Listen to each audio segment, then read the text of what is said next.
For the first time since the US invasion of Iraq in 2003, a wind of hope is blowing through Baghdad. The violence and suicide attacks, which had become commonplace, are diminishing. People have more confidence. Outdoor cafes, art galleries, book markets, all opening up as Baghdad experiences a mini renaissance. It's a far cry from the instability of the last 15 years, which began with the US and coalition invasion of Iraq in 2003. Just a few weeks later, the toppling of the statue of Saddam Hussein, the image which still rests in the minds of so many. More recently, in 2014, the Islamic State group launched its Iraqi offensive, declaring a worldwide Islamic caliphate in the country and neighbouring Syria. Although it never reached Baghdad, the city hit by numerous IS suicide attacks and a severe drain on resources. It wasn't until the end of 2017 that the Iraqi government claimed victory. We announce to our people and to the whole world that our heroes have reached the final stronghold of the Islamic State group and purified them, raising the Iraqi flag over areas of western Anbar, which were the last hijacked Iraqi territories. The Iraqi flag flies high today over all Iraqi lands and over the remotest border areas.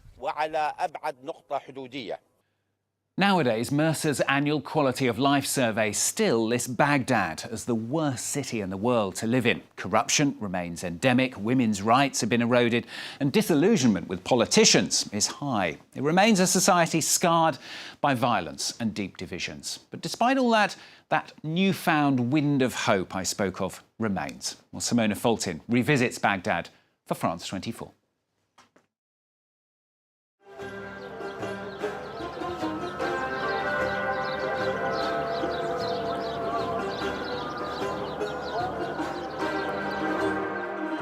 A special event is underway at Iraq's Plastic Art Society in Baghdad.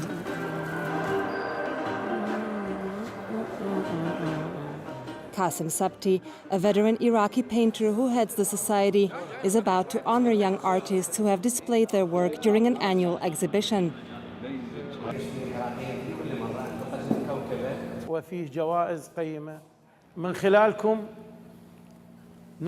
Through you, the youth, we can see ourselves, and we can see our future. In fact, the old masters took care of us with love, and we're now trying to take care of you.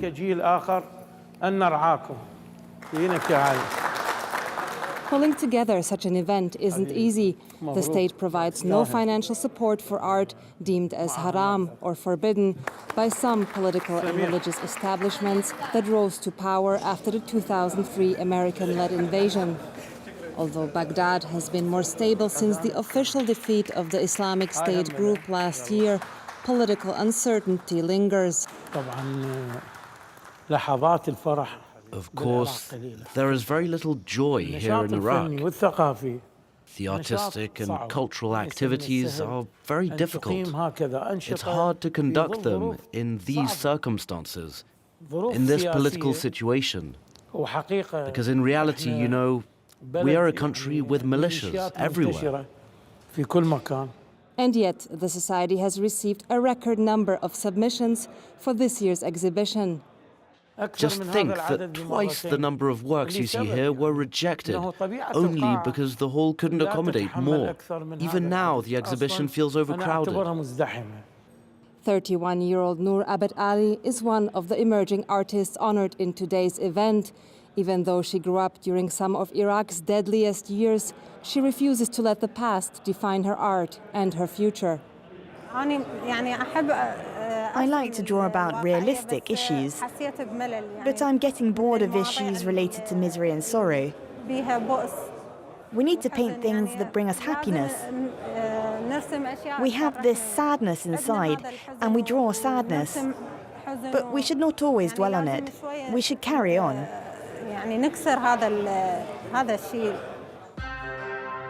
Despite this newly found sense of hope, Baghdad's troubled history weighs heavily on the capital and its inhabitants.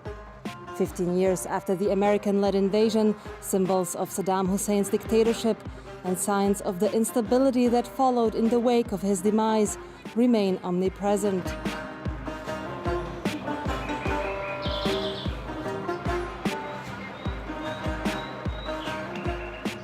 Qasem vividly remembers the mayhem that engulfed the city in the immediate aftermath of Saddam's downfall. Looters exploited the security vacuum to ransack some of Iraq's most precious institutions. During the first stage of the American occupation, a huge fire broke out at the Fine Arts Academy, which is close to where I live and close to this gallery. Qasem tried to rescue some of his most treasured art history books. When I saw the Russian landscape book, I had to save it from the fire, because back when I was a student, I would use it for some of my work. Then, when I became a teacher, I even had my students use it. He could only save the cover of the book from the flames, but out of devastation, inspiration was born. Qasem rose to fame when he used the remains of the rescued books to create art, which he exhibited in galleries around the world. I repurposed the book's cover that was destroyed during the war after the arrival of the Americans. All of the libraries were burnt down. This is a chance to bring the book back to life. It's very symbolic. While the American invasion may have offered a historical chance for some, the sectarian conflict that followed has left the society traumatized.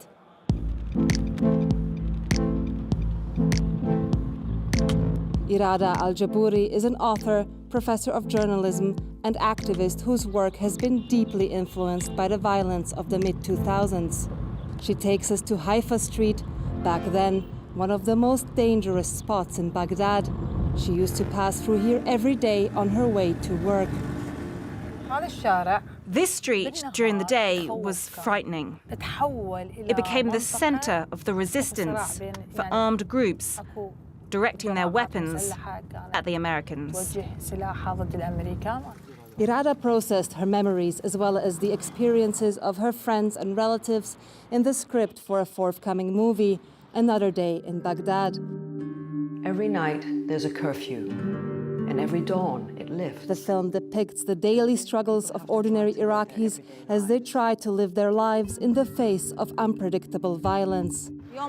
In Another Day in Baghdad, you don't see the war, you don't see this street. What I'm treating in Another Day in Baghdad is the struggle inside the characters, their history, their beautiful stories, their personal stories, and the history of their suffering. It's hard to find an Iraqi who doesn't have a story of personal loss from those years. Fuad al-Kinani has lived on Haifa Street since the 1990s.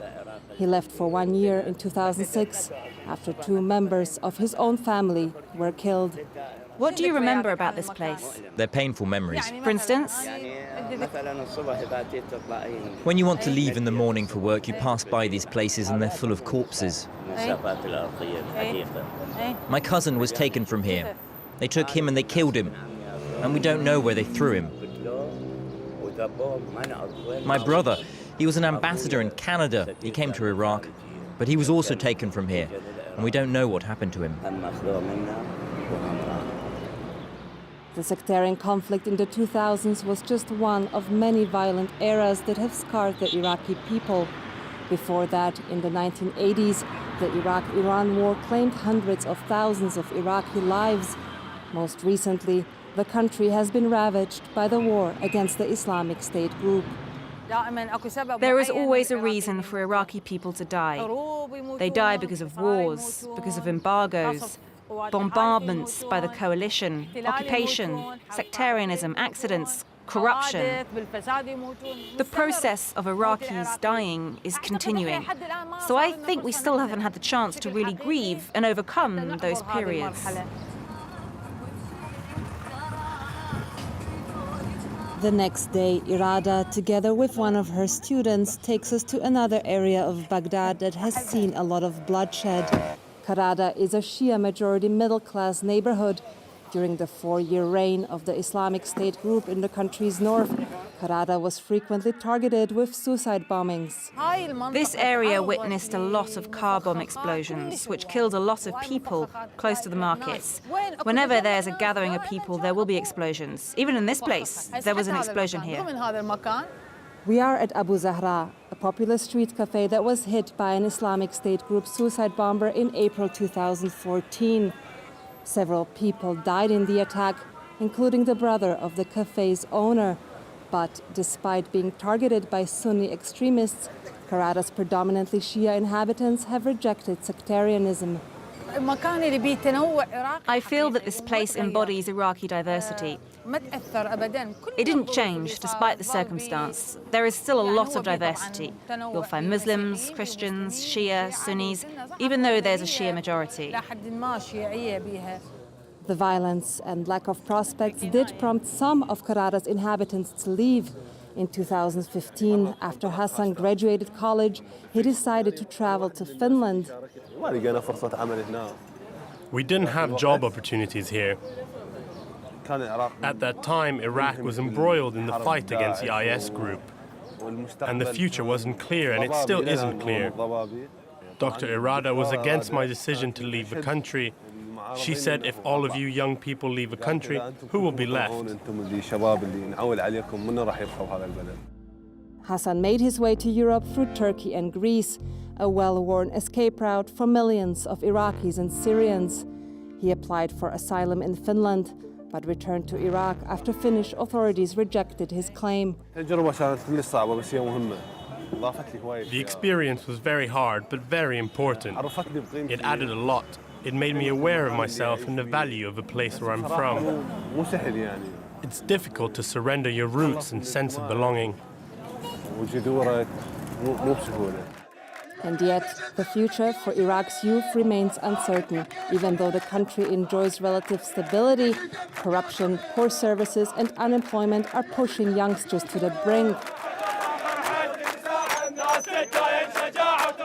Hassan is one of thousands of young people who have taken part in widespread anti-government protests this year.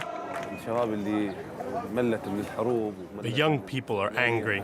I'm now 26 years old, but I've seen maybe 26,000 dead bodies.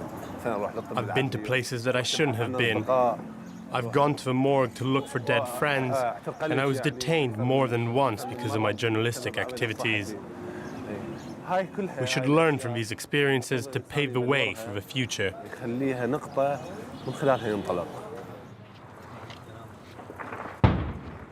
The conflict with the Islamic State group has claimed tens of thousands of lives and has left parts of the country in ruins.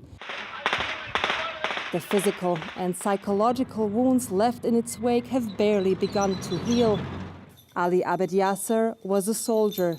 He lost both of his legs, and with them, his future, while fighting the terror group. I have no future. My future is destroyed. I'm a citizen without a homeland. I mean, I'm Iraqi. I liberated Iraq, I fought for Iraq, but I have nothing in Iraq. Ali joined the army in 2014, shortly after Mosul, Iraq's second largest city, fell to the militants.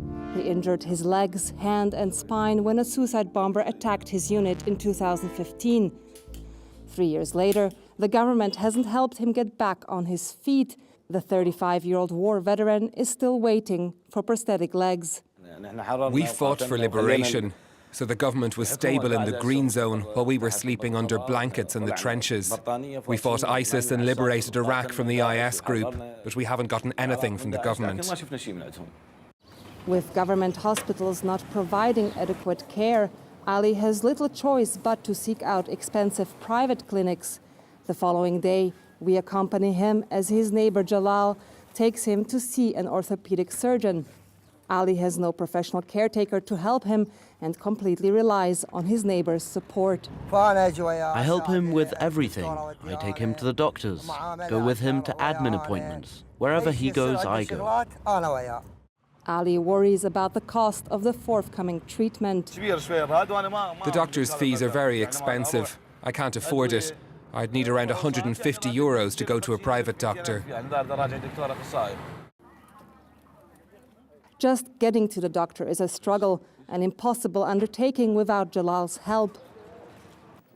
After only a few minutes of examination, the doctor reprimands Ali for not coming earlier and orders new tests. Who will pay for them? as well as Ali's prosthetic legs, remains unclear. Nevertheless, Ali feels a sense of relief for having taken his fate into his own hands. The doctor explained my situation, and I feel relieved psychologically. I will keep on following up with the doctor so that the nerves in my hand and in my legs will get better. Throughout the turmoil of the past 15 years, Iraqis like Ali have earned a reputation for their ability to pick up the pieces and begin again. Now it finally appears as though Baghdad, a city that has seen and lost so much, may finally get a breather and enjoy a period of relative stability.